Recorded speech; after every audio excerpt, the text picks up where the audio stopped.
নমস্কার, আমি প্রশান্ত আর আপনারা দেখছেন গীতাঞ্জলি সাথীর বাগান। হ্যাঁ বন্ধুরা, আজ আমি চলে এসেছি আমার বাগানের একটি বিশেষ কিছু নিয়ে। বন্ধুরা, বর্তমান বৈশাখ, প্রচুর গরমের তাপ গাছগুলোকে আমি মেরে ফেলছি আস্তে আস্তে। রৌদ্রে শুকিয়ে যাচ্ছে, 2 টাইম 3 টাইম জল দিলেও আমি এদেরকে রাখতে পারছি না। হ্যাঁ বন্ধুরা, দেখুন আমার গাছগুলির কি অবস্থা হয়েছে।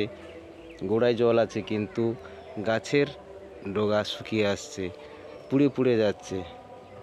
তাই বন্ধু, আমি আজ আমার বাগানে কিছুটা রৌদ্র থেকে বাঁচার জন্য, গাছগুলিকে বাঁচানোর জন্য আমি এই ব্যবস্থা করছি। দেখুন বন্ধুরা কেমন হয়েছে।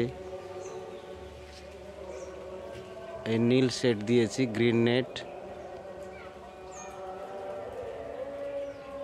এই আমার বাগান রৌদ্রে শুকিয়ে যাচ্ছে। এদিকে রয়েছে বুগেনভিলিয়া গাছ। দেখুন বন্ধুরা, অল্প একটু দেখিয়ে দিই, পরিচর্যা বলবো। আপনারা সঙ্গে থাকুন, দেখতে থাকুন, একটু ভালোবাসা আশা করব।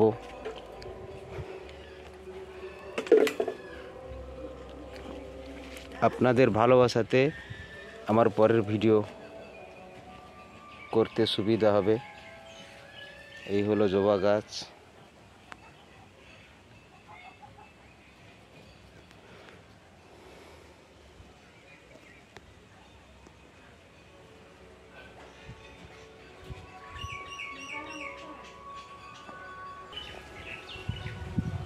হ্যাঁ বন্ধুরা, আজ আমি এই গ্রিন নেটটি সেট করেছি।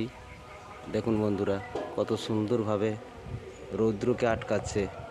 এইভাবে আপনারা সবাই করুন। এই রৌদ্রের তাপ থেকে সবার বাগান ভালো থাকবে। নমস্কার বন্ধুরা, আসছি পরে একদিন।